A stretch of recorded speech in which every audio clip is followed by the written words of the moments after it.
They got Caleb Downs over the weekend. They got Julian Sayin over the weekend, both of whom were 5-star prospects. Ohio State very much wanted Caleb Downs during the recruiting process. He now is probably going to be a first-round pick, the best pure non-quarterback portal prospect, I think, of all time in the portal era. And then, of course, getting a 5-star freshman to come in to battle Aaron Noland is kind of outside of the realm of what I was expecting and what they've done in the past. They retained their entire defense. They have a new athletic director. They have a new offensive coordinator. Is this just desperation mode, Doug? Like, what's your perception of what's going on at Ohio State during this offseason?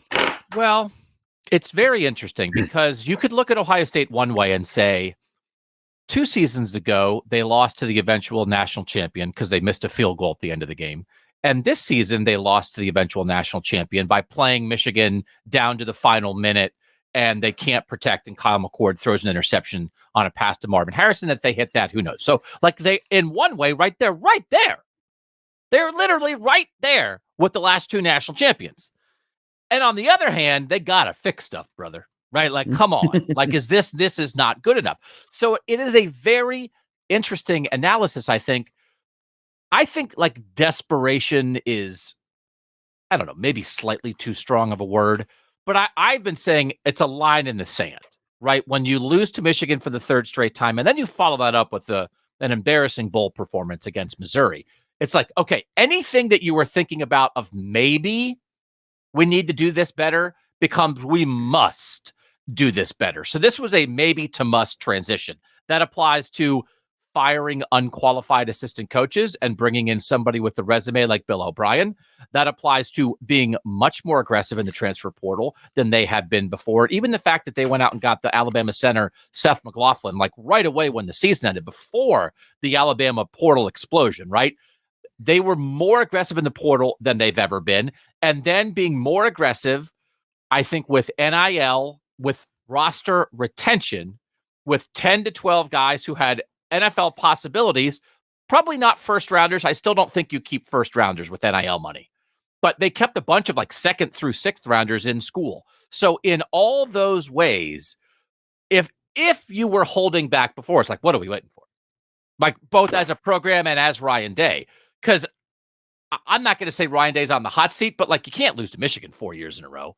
So then you've got to put all your cards on the table. And even Ryan Day giving up play calling now by hiring Bill O'Brien, he's no longer going to call plays. That was a maybe that turned into a must. So is it desperate? They're probably too good to be desperate, right? Like, they're not flailing, but they've been right there and not able to get over the top and win the games that matter. So yeah, the fact that they did not reach their goals, I think, pushed them to this point. I am accused of, and I'm probably guilty of, having Ohio State brain from all the years I had on the beat, working with you and Bill Landis and all the great guys down there. My viewpoint of Ohio State, it's just you two. I don't know why. Forget the rest of the beat. You don't mean it. You don't mean it. It's just us. But I do. It is really just you guys. I have a really hard time with this discussion sometimes because I thought that was a really interesting thing of like desperation. Like, to me, in my viewpoint, I think maybe I've always been more dramatic than you, but like losing to Michigan 3 years in a row and watching your arch rival win a national championship in part of because of your deficiencies is the literal definition of being desperate in Columbus. And then when you frame it the other way, you're actually right. So you have a wonderful thing on your podcast that I admire very much, which is a texting service where you allow people to interact with the show. You do polls, you have a community, and you send out polls. Before we get back into the portal discussion, I wanted to ask you this. From your data collected, not from Twitter people, not from message board people, but from regular fans who listen to the show and interact with you in your polls, how do you think those Ohio State fans view the current climate of the program? And is it less drastic than desperation from what you found? So it's not like 80%. We do have a good thing going there. And it's just, it's a nice focus group that I call it, that it's dedicated, educated, loyal fans who really care, because you got to pay money. So it's different than a Twitter poll. There's no trolls. People pay $6 a month. You're not going to be a troll. They were not at like 70, 80% fire Ryan Day. after the season. They weren't. They were frustrated. But when I asked real questions, would you fire Ryan Day? Would you really do it?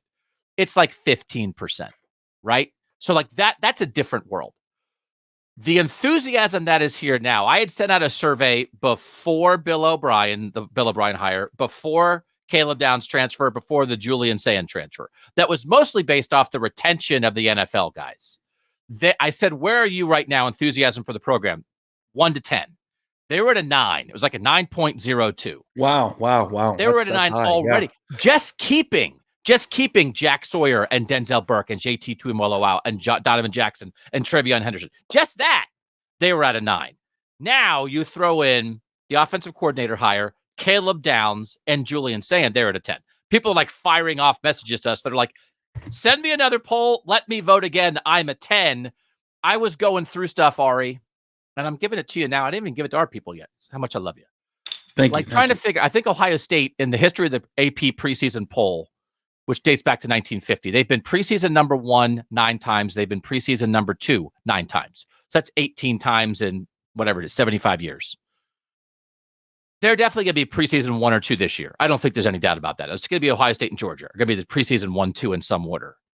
So now does this, like the discussion of where does this rank on the most anticipated Ohio State seasons ever? It's going to be high. It's going to be really high. Like off the national title in 14 into 15, high. Super Softs win in 68, come back in 69 and 70, high. But like the Archie coming back off a Heisman, right, in year 2 and 75, high. But like the enthusiasm for the program right now, considering it's a program that has lost 3 straight to Michigan, the enthusiasm because of the offseason is through the roof.